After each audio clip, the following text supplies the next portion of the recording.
Assalamualaikum warahmatullahi wabarakatuh.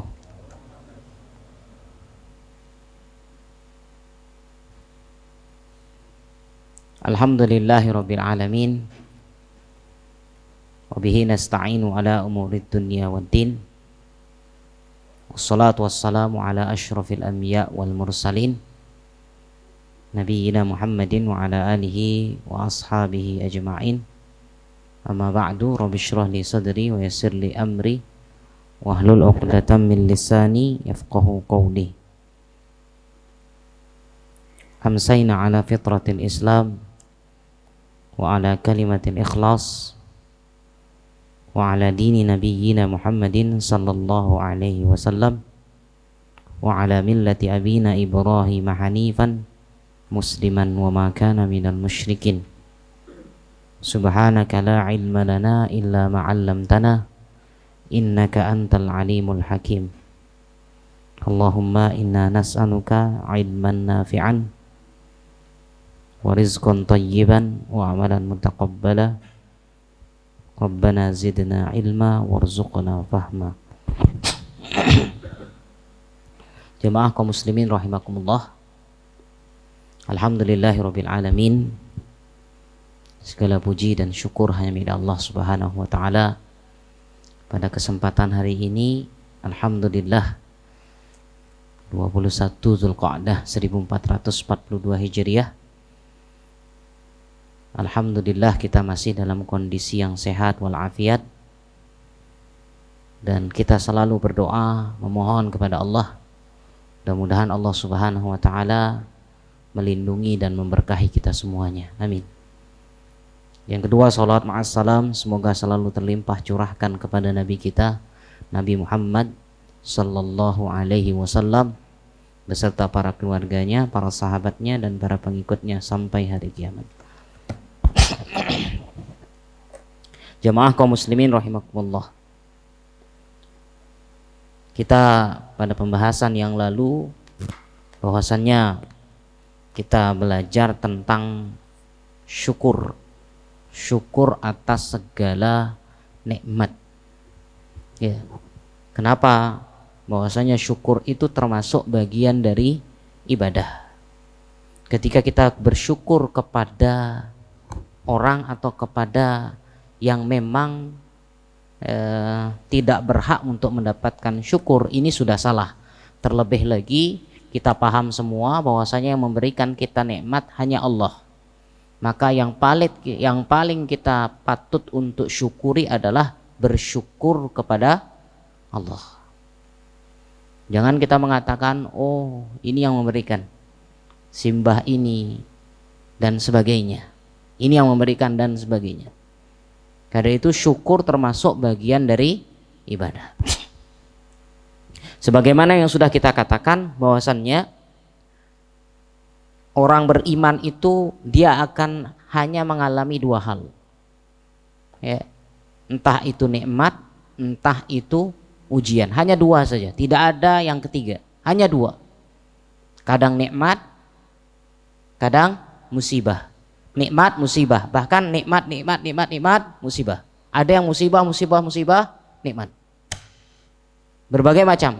Sehingga keduanya Allah sudah berikan solusinya. Musibah, maka solusinya adalah sabar.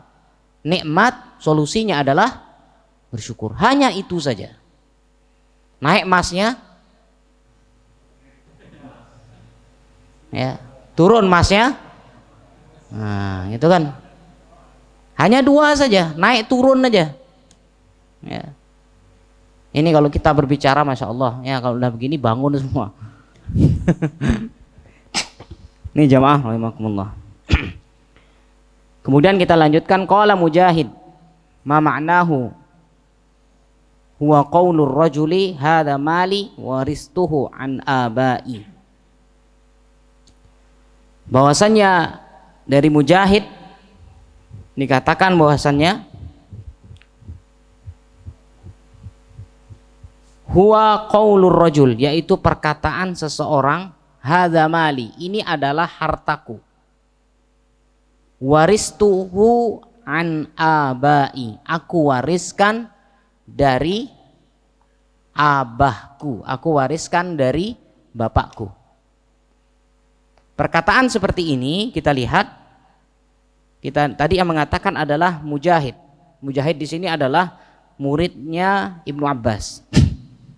Kita tahu bahwasannya aradul mushaf ala Ibnu Abbasin radhiyallahu anhuma yuqifuhu 'inda kulli ayatin wa yas'aluhu an tafsiriha.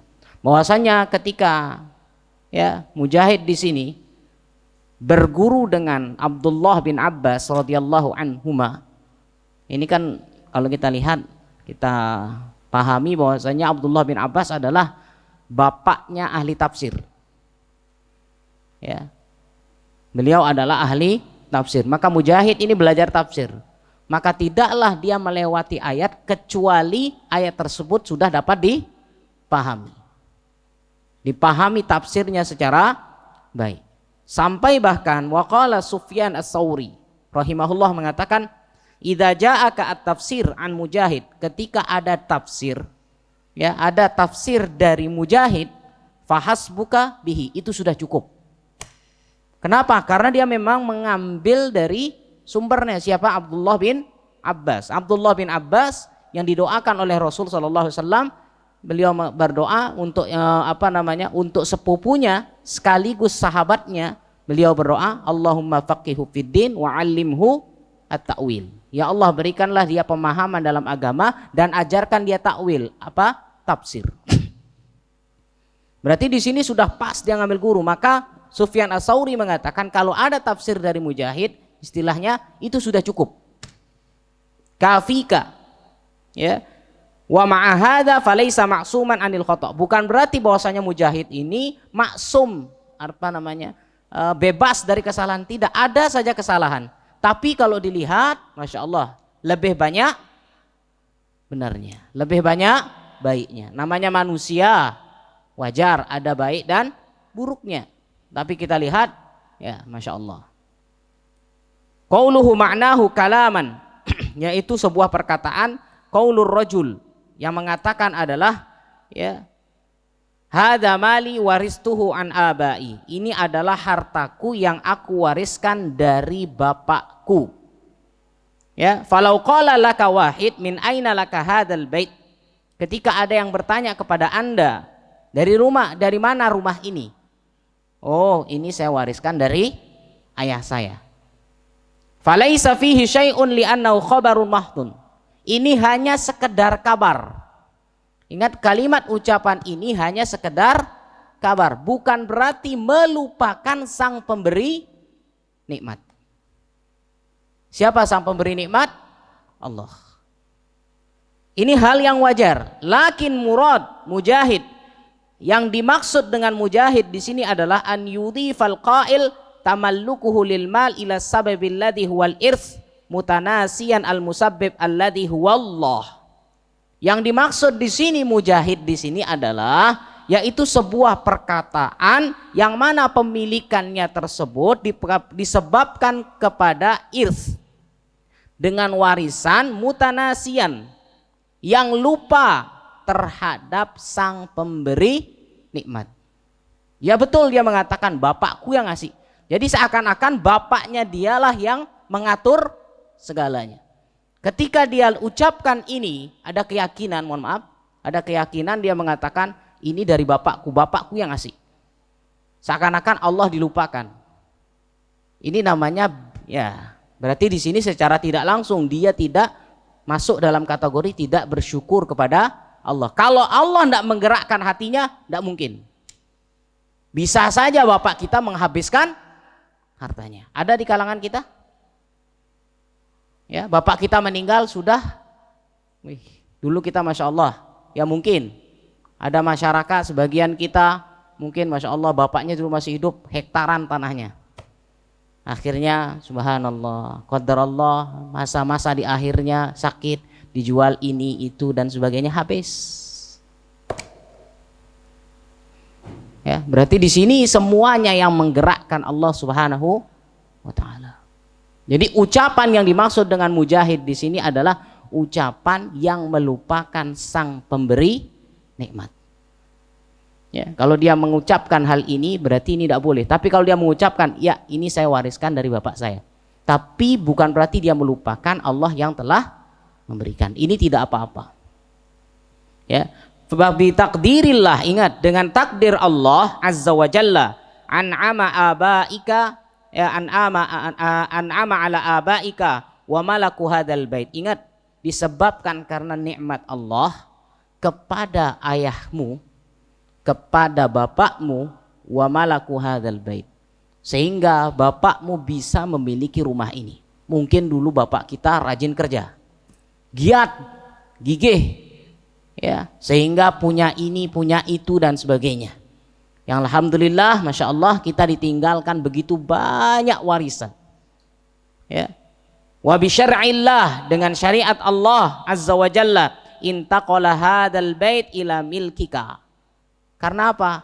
Karena sesuai dengan syariat, ketika ada seseorang yang meninggal, maka hartanya akan jatuh kepada ahli warisnya. Ini menunjukkan bagi kita syarat yang namanya ilmu waris harus ada yang meninggal, baru namanya ada waris. Bapaknya masih hidup, Pak, bagi-bagi Bapak. Ini bukan namanya waris. Namanya waris itu dalam syariat kita, ya, dalam syariat waris itu harus, ya, tidak bisa ditolak, apalagi yang namanya wasiat. Dalam syariat nanti tidak boleh. Nih rumah nih dini, rumah yang ini kasih yang paling besar. Ini rumahnya ini, rumah Indo ini kasih si ini yang paling bontot si adikmu. Kamu kan dah kaya semua, ini kasih adikmu. Wasiat seperti ini akan kalah dengan yang namanya syariat waris. Waris itu sudah syariat Allah Subhanahu wa ta'ala. Ya, jangan katakan waris itu harus dari atas ke bawah. Ingat, ada namanya waris dari bawah ke atas. Seandainya antum kan masih muda nih semua ya. Ya, insya Allah ya. Ada umur 17 semua. Ya, seandainya Allah takdirkan kita mati, apakah ayah kita bisa mewariskan? Bisa? Ayah kita masih hidup, ibu kita masih hidup. Apakah mereka dapat waris? Dapat. Inilah pemahaman kita yang salah selama ini. Waris itu harus dari atas ke bawah, padahal dari bawah bisa ke atas. Ya, kalau apalagi dia belum menikah, punya saudara, punya bapak, maka hartanya ini selama masih ada bapaknya, saudara tidak bisa dapat. Dia sudah ini menikah, ya, tidak punya anak laki, anak perempuan saja dia punya, bapaknya masih ada atau bapaknya sudah meninggal, bapak ibunya, tapi saudara masih ada, saudaranya yang mendapatkan sisa warisnya. Ini sudah aturan Allah, tidak bisa ditawar, tidak bisa ditawar. Seorang sahabat Nabi Shallallahu Alaihi Wasallam, saya lupa namanya, di hendak kewafatannya, dia hanya memiliki satu putri saja, hanya satu-satunya putri. Dia mengatakan kepada Rasulullah, ya Rasulullah, aku tidak punya apa-apanya, tidak punya anak, aku punya anak hanya satu, sedangkan hartaku sangat banyak. Aku mau limpahkan semua harta ini kepada anak perempuanku. Gimana? Maka Rasul mengatakan tidak boleh. Kalau setengahnya bagaimana Rasulullah? Tidak boleh. Sepertiganya bagaimana Rasulullah? Boleh, dan itu sudah paling banyak. Ini sudah aturan waris. Syariat sudah mengatur semuanya.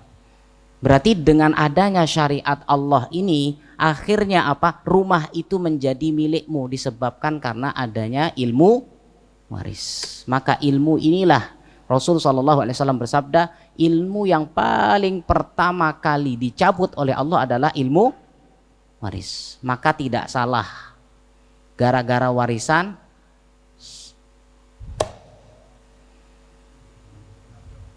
ya, bukan?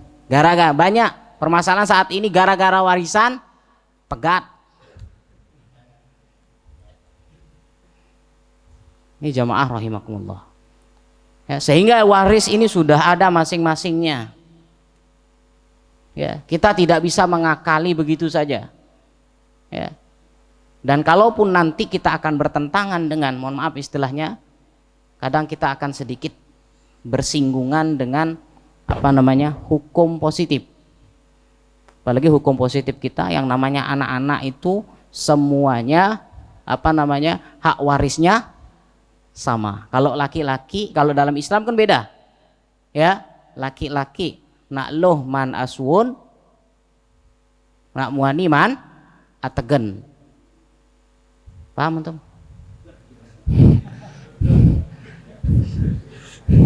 Ini antum udah lama, udah puluhan tahun di Bali. Perempuan itu satu suwon, kalau dia bawa barang gimana caranya? Begini kan? Satu dia bawa. Kalau laki bagaimana bawanya? Begini, berapa dia bawa? 2. Itu istilah Balinya. Loh mana suwon, muani man ategen. Ini sudah menjadi aturan dalam syariat. Tidak bisa diubah lagi. Ya. Kalau dibawa ke pengadilan biasa, menang si perempuan. Minta bagian yang sama. Ya, namun sebelum sampai ke pengadilan itu lebih baik diselesaikan secara kekeluargaan daripada sampai sana habis duluan. Akhirnya tidak dapat apa. Ini jamaah rahimakumullah. Maka di sini lihat di sini ya, maka ingat perpindahan rumah tadi adalah perpindahan berdasarkan ilmu waris. Ilmu waris adalah termasuk syariat Allah. Tidak boleh dihilangkan ilmu waris ini, tidak boleh sama sekali. Ya, jangan kira tidak apa-apalah, yang penting dibagi rata saja. Woi, kok dia dapat, kok paman saya dapat? Itu sudah menjadi aturan dalam syariat. Sekarang boleh disembunyikan, tapi nanti di akhirat Allah akan tagih. Ya. Dan dari itu nanti ya, artinya suatu saat kita akan belajar ilmu waris itu seperti apa. Tapi ilmu waris di sini hanya bisa dipelajari sesuai dengan permasalahan yang kita hadapi. Ya. Kemudian fakaifa tatanasa al-musabbib lil asbabil qadariyah wasyar'iyyah fatudifu al-amr ila milki abaika wa irsika iyahu ba'dahum. Bagaimana engkau melupakan sang pemberi nikmat? Ya. Kenapa lil asbabil qadariyah? Allah berikan ada namanya sebab qadariyah, ada namanya sebab syar'iyah. Ya, sehingga apa? Yang menyebabkan menyandarkan sesuatu itu kepada milki abika, kepemilikan bapakmu, wa irsika, dan pewarisanmu, iyahu ba'dahum, kepadanya setelah mereka. Famin huna sara hadzal qaul naw'an min kufrin ni'mah. Maka dari sini bisa dikatakan perkataan yang mengatakan lupa kepada sang pemberi nikmat berarti dia kufur terhadap nikmat Allah. Kalau tidak ada aturan Allah, tidak ada aturan waris, kita tidak bisa dapat. Karena ada aturan waris itulah kita harus bersyukur kepada Allah Subhanahu wa taala. Amma idza qasadal insan mujarradul khabar kama sabaq. Kalau seandainya dia hanya mengucapkan itu hanya sekedar pemberi kabar, memberikan kabar, dari mana kamu dapat rumah ini? Oh, ini warisan bapak saya. Hanya sebagai pemberian kabar. Fala syai'a fi. Ini tidak apa-apa, yang penting jangan melupakan pemberi nikmat. Walihada thabata anna Nabiya sallallahu alaihi wasallam qila ya lahu yaumal fath. Ya, maka pernah dikatakan kepada Nabi sallallahu alaihi wasallam ketika saat itu sudah terjadi Fathu Makkah. Fathu Makkah ini kan kejadiannya setelah Nabi Shallallahu Alaihi Wasallam pindah ke Madinah. Dari Makkah Madinah, kan Madinah sudah lama, sedangkan Fathu Makkah Hudaybiyah saja di tahun ke-6. Ya, apalagi nanti Fathu Makkah. Fathu Makkah ya terjadi, maka dari itu setelah Fathu Makkah akhirnya apa? Qila lahu yaumal fathi, dikatakan kepada Nabi Shallallahu Alaihi Wasallam. Ingat, Nabi kan dulu pernah berarti lahirnya Nabi kan di Mekah. Ya, bahkan sampai sekarang dikatakan rumahnya masih, tempat lahirnya Nabi itu masih ada. Ya. Maka dikatakan atanzilu fi darika ghadan, apakah engkau akan datang ke rumahmu besok? Rumahnya yang dulu, rumah tempat kelahirannya. Faqala wa hal taraka lana Uqail min darin aw ruba', apakah si Uqail meninggalkan sesuatu atau kami mendapatkan warisnya? Ya. Ini menunjukkan apa? Fa bayyana sallallahu alaihi wasallam anna hadhihi daur intaqalat ila Uqail bil irsi. Sehingga Uqail lah yang mendapatkan warisan ini. Nabi sallallahu alaihi wasallam tidak mau merebut karena memang itu haknya si Uqail. Ya.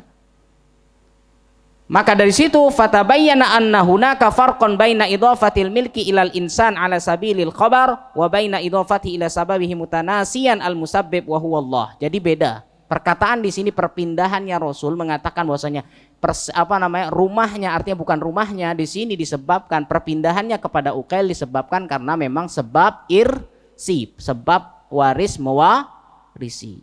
Memang sudah ada aturannya seperti itu. Di sini Allah bahwasanya Rasul mengajarkan kepada kita tetap ingat kepada Allah Subhanahu wa taala, Sang Maha Pemberi nikmat. Begitu juga waqala Aun bin Abdullah. Aun bin Abdullah pernah mengatakan yaquluna laula fulan lam yakun kada. Ya, Aun bin Abdullah mengatakan, ada seseorang yang mengatakan kalau bukan si fulan tidak mungkin terjadi demikian, tidak mungkin terjadi seperti ini. Ini perkataannya halus.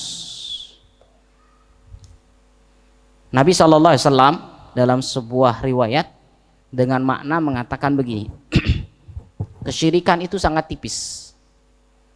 Dia lebih samar daripada sisa jejak kaki seekor semut yang berwarna hitam berjalan di atas batu yang hitam di malam gelap gulita.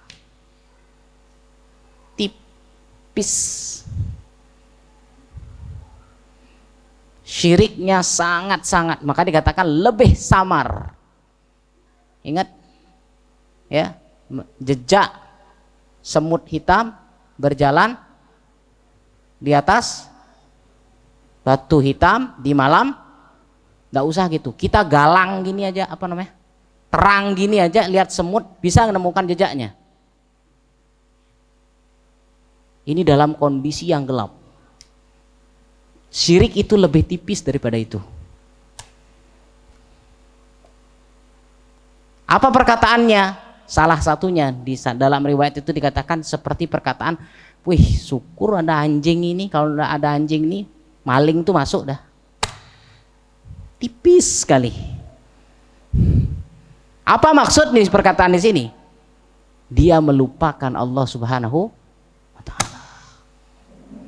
Sehingga dia berkeyakinan bahwasanya anjing inilah yang memberikan manfaat, anjing ini yang menolak madorot.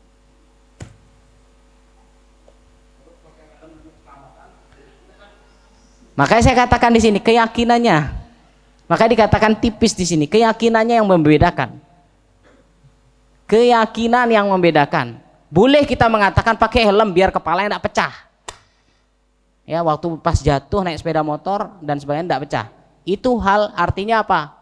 Itu diperbolehkan. Yang penting sebenarnya yang membuat kepala kita pecah siapa? Allah. Itu keyakinannya. Tapi di sini ada namanya sabab qadari. Sebab yang memang diperbolehkan. Ya. Salah satu contoh. Kita tahu yang mencabut nyawa siapa? Allah. Betul apa enggak? Ya, yang mematikan siapa? Allah. Kalau sekarang ada orang yang dipenggal kepalanya, tek, kira-kira mati apa enggak? Disebabkan karena apa? Dipenggal.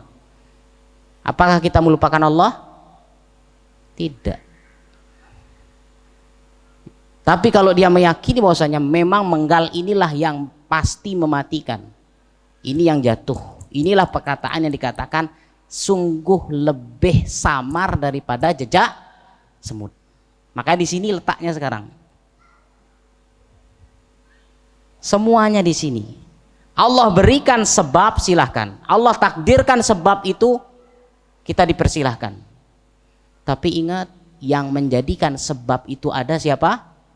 Allah. Ya, ketika ada sebab, belum tentu ada musabbib.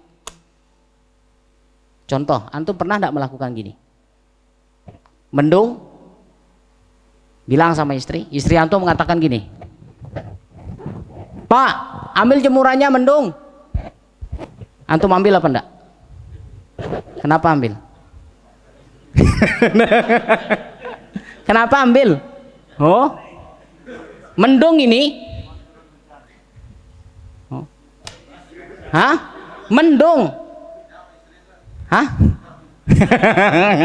Ini mendung. Disuruh kita, Pak, ambil jemurannya. Berani kita mengatakan, syirik kamu. Apa maksudnya perkataan di sini? Iya. Ini namanya asbab, asbab yang syar'i, asbab yang qadari. Memang ada sebabnya segala sesuatu itu. Tapi bukan berarti ketika ada sebab harus muncul musabbib namanya. Ketika mendung belum tentu hujan. Masya Allah. Tapi kadang-kadang cerah pun bisa hujan. Siapa yang membuat berarti di sini? Allah. Tapi kita sudah paham. Ya, ini namanya sabab qadari. Sama seperti perkiraan cuaca. Kota Denpasar hujan. Kira-kira bagaimana cara menanggapi yang begini? Antum bawa payung apa enggak? Siap-siap bawa jas apa enggak? Hah? Kalau siap-siap bawa jas berarti syirik. Oh. Inilah yang dikatakan oleh Rasul, ingat, syirik itu lebih tipis daripada sisa kaki jejak semut. Berarti di sini. Makanya wajar Rasul SAW mengatakan at-taqwa huna. Takwa itu di dalam hati. Paham semua ya? Ya, berarti di sini Allah berikan yang namanya sebab, pahami sebab ini secara baik. Jangan kita menghilangkan sebab. Kalau kita menghilangkan sebab, ini berarti menghilangkan akal. Kalau pingin punya anak gimana caranya? Hah? Kawin. Nikah kan gitu ya? Kalau enggak nikah bisa punya anak? Bisa punya anak. Yakin enggak antum Allah memberikan anak? Yakin enggak? Enggak usah nikah kalau gitu. Enggak usah nikah. Kalau enggak nikah pecah kepalanya. Ini jamaah rahimakumullah. Maka di sini sebab itu harus tetap dicari. Tapi yang penentu adalah ada yang sudah menikah tapi belum. Masya Allah. Ya, ini kita jangan seperti orang kupar. Coba dulu. Wal'iyadzubillah. Seakan-akan mengatakan, wis, kalau ingin punya keturunan, zina dulu. Wal'iyadzubillah. Ya, di sini berarti sebab-sebab itu Allah sudah berikan kepada kita, tinggal tempuh sebab itu secara baik, tempuh berusaha, dan ingat jangan lupa yang yang memberikan, yang menciptakan sebab itu adalah Allah. Ya, itu. Di sini bahwasanya kalau bukan si fulan maka tidak mungkin terjadi ini. Ini ada 3 hal yang harus kita pelajari. An yakuna sababan khafiyan la ta'sira lahu itlaqa. Kalau dia menganggap bahwasannya sebab yang ini artinya disandarkan kepada sebab yang sama sekali tidak ada hubungannya. Sama sekali tidak ada hubungannya. Ya. Dia hampir mutabrakan cetet, atau dia tabrakan cetet, pas di depannya ada bis lewat seret, lagi sedikit kena dia, dilindas sama ban. Akhirnya dalam keyakinan, syukur si mbah itu yang menyelamatkan saya. Ini berarti syirik, terlebih kalau si mbah sudah mati. Tidak sedikit di kalangan kita seperti itu.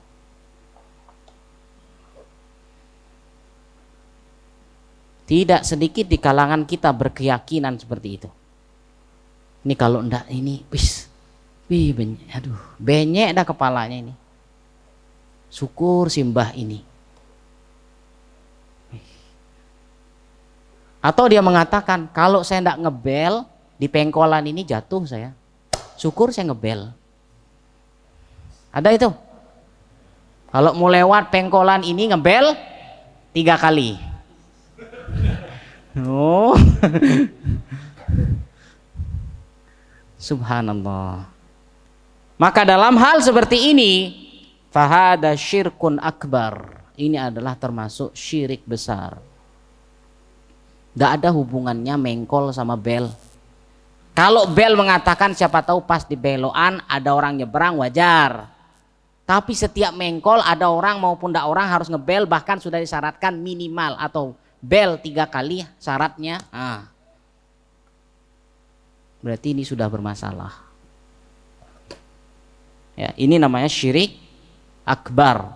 Li'annahu ya'taqid. Kenapa? Karena dia meyakini bihadzal qaul, dengan perkataan seperti ini, anna lihadzal wali, karena wali ya yang sudah mati ini tasarrufan fil kaun, dialah yang memberikan manfaat kepada alam raya ini, ma'annahu mayyit, padahal dia sudah mati. Yang namanya orang mati sudah tidak bisa berbuat apa-apa. Ya, fahuwa tasarrufun sirriyun khafi. Ini adalah sebuah apa? Bahwasanya perbuatan yang sir, sembunyi, khafi, ya, sir dan tersembunyi. Hati-hati, berarti di sini ini soal keyakinan, walaupun dia tidak mengucapkan, tapi keyakinan. Ini soal keyakinan, maka hati-hati. Ya, kalau ada keyakinan tek kena kita. Maka sering saya katakan jangan coba-coba buka apa namanya itu zodiak. Jangan sekali-sekali buka zodiak. Coba antum coba sekali buka, saya tanggal sekian lahir, bulan sekian. Coba pasnya apa ini? Oh bintang saya, gitu. Kan gitu, bintang saya ini, oh bintang saya toke. Ya seumpama. Urusan rizkinya sekian. Oh, asmaranya.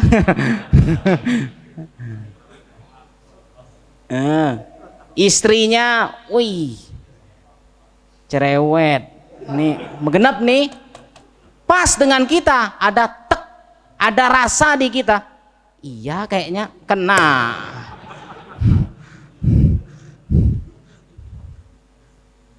Makanya jangan coba-coba buka zodiak, apalagi buka orang lain, tetangga. Wih, dia tanggal berapa lahir tuh? Wih, pas kena ini lebih parah daripada togel. Ya, jamaah rahimakumullah. Yang kedua, an yudhifahu ila sababin sahih. Sesuatu itu disebabkan atau disandarkan kepada sebab yang memang disahihkan, sabitun syar'an au hissan.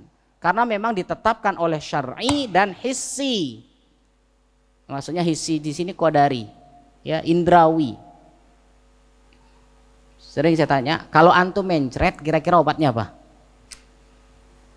Minum apa? Jambu biji kan ya? Jambu biji merah itu kan? Daunnya. Oke, daunnya. Itu kan yang secara artinya apa? Tidak ada dalam cerita, tidak ada dalam Al-Quran, dalam hadis bahwasanya daun jambu merah obat mencret. Ketemu? Tidak akan pernah ketemu. Tapi secara qadari, secara penelitian memang betul. Bolehkah dengan melakukan kita sebab ini? Boleh. Tapi tanpa melupakan yang menjadikan sebab tersebut. Yang lebih dahsyat lagi madu. Percaya enggak? Madu kira-kira dikatakan tidak dalam Al-Quran? Ada. Dalam hadis? Ada. Secara penelitian? Ada. Berarti secara syar'i, secara qadari jelas madu itu bisa menyembuhkan. Boleh kita minum madu untuk kesehatan? Boleh. Tapi kalau kita keyakinan madu inilah yang memberikan manfaat dan madarat, berarti kita jatuh pada syirikan. Berarti di sini hanya di sini saja. Maka saya katakan berarti di sini semua letaknya. Hati-hati, maka saya katakan jangan terlalu terpaku kepada seseorang. Apalagi bahasa-bahasa dokter. Kalau ke dokter itu baru sembuh. Makanya orang yang minta diruqyah itu dia tidak mendapatkan tiket masuk surga tanpa hisab, tanpa azab. Orang yang minta diruqyah. Kenapa? Biasanya orang minta diruqyah dia akan tergantungan. Saya kalau sama ustadz itu baru sembuh. Kalau sama ustadz C, Masya Allah 5 kali hatam bacain Al-Quran, tidak bisa. Muncul perkataan seperti ini. Makanya dikatakan makruh hukumnya minta diruqyah. Kenapa? Akan membuat ketergantungan kepada orang lain. Berarti di sini walaupun dia tidak mengucapkan, tapi ada kecondongan. Kemudian yang terakhir, an yudhifahu ila sababin zahir lakin lam yasbut kaunuhu sababan la syar'an wala hissan. Dia menyandarkan sesuatu itu kepada sebab yang mana tidak ada hubungannya dengan syar'i, tidak ada hubungannya dengan qadari. Contoh, antum ingat masih ceritanya batu poniran? Oh sorry, ponari, poniran, ponari ya, ponari masih ingat? Nah. Poniran, masih ingat dengan ponari? Masya Allah, ibu ketawa itu, ya. Ponari masih ingat? Lihat orang cuma nyelupin begini, cet, diminum airnya langsung sembuh. Masya Allah. Pernah ada hadis mengatakan tentang batu ini? Tidak ada. Coba diteliti batu itu, bisa? Tidak. Tapi disinilah keyakinan. Bahasa inilah, maka saya katakan hati-hati dengan bahasa, sing penting yakin. Wih, berat. Kalau sudah antum diajak ngomong kayak gini, sing penting yakin, berat, tinggali dah. Nggak usah ngomong sama orang begitu. Orang becek begini dia mancing begini. Sing penting dapat ikan. Oh, ini tawakalnya yang gede apa? Ini maksud saya. Jadi di sini ada namanya sebab syar'i dan sebab qadari. Ketika tidak dijadikan suatu sebagai sebab, jangan coba-coba. Maka saya katakan tadi seperti batu tadi. Si ponari, ada yang pakai cincin, ada yang pakai sabuk. Dulu ingat di masa-masa tahun 90-an. Sabuk yang dijual dari sini. Akhirnya apa, mau keluar rumah, sudah keluar naik sepeda motor, udah 2 kilo jalan, ya Allah sabuknya lupa, pulang dulu. Pernah antum Al-Quran kayak gitu? Lupa bawa Al-Quran, balik lagi? Enggak pernah. Kalau HP ya. Nah ini jamaah rahimakumullah. Berarti di sini ingat ada namanya sabab syar'i. Ini yang artinya dalam Islam tidak menghilangkan yang namanya sebab. Boleh kita bersandar kepada sebab, tapi ingat bukan berarti melupakan sang pencipta sebab tersebut. Ya. Kita kenapa bisa punya rumah? Oh, saya bekerja. Tapi bukan berarti kita melupakan Allah. Berarti di sini nih. Semuanya letaknya di sini, keyakinan. Kita tidak bisa mengatakan, "Wih, dari mana kamu dapat?" "Ya, saya kerja." Langsung katakan, "Wih, syirik kamu." Tidak boleh begitu. Wah, ini mainnya kencang-kencangan kalau gini. Ini ya kenapa? Yang tahu dia dengan Allah. Wajar dia mengatakan begitu kan? Wajar. Ini berarti inilah yang dinamakan dengan sebab. Islam tidak pernah menghilangkan yang namanya sebab. Bahkan kita disuruh memikir yang namanya sebab syar'i dan qadari. Tapi jangan lupa yang menjadikan sebab ini siapa? Allah Subhanahu wa taala. Mendung sebagaimana saya katakan tadi, mendung. Yang menjadikan mendung siapa? Allah. Berarti yang menurunkan hujan adalah Allah, bukanlah mendung, bukanlah langit. Yang menurunkan hujan adalah Allah. Tapi ada sebabnya. Biasanya turun hujan tanda-tandanya adalah mendung. Ya, maka ada nama istilah sedia payung sebelum hujan. Itu bukan syirik. Ya, itu bukan kalimat kepada kesyirikan. Itu hanya sekedar bersiap-siap. Tetap yang menurunkan hujan adalah Allah Subhanahu wa taala. Demikian mungkin ya, mudah-mudahan kita bisa belajar dan belajar terus dan kita memahami syariat ini secara baik.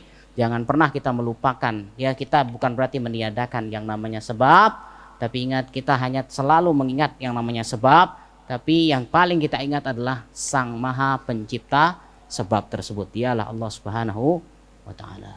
Demikian barakallahu fikum. Saya akhir wa sallallahu ala nabiyina Muhammad. Subhanakallah bihamdika asyhadu an la ilaha illa anta astaghfiruka wa atubu ilaik. Assalamualaikum warahmatullahi wabarakatuh.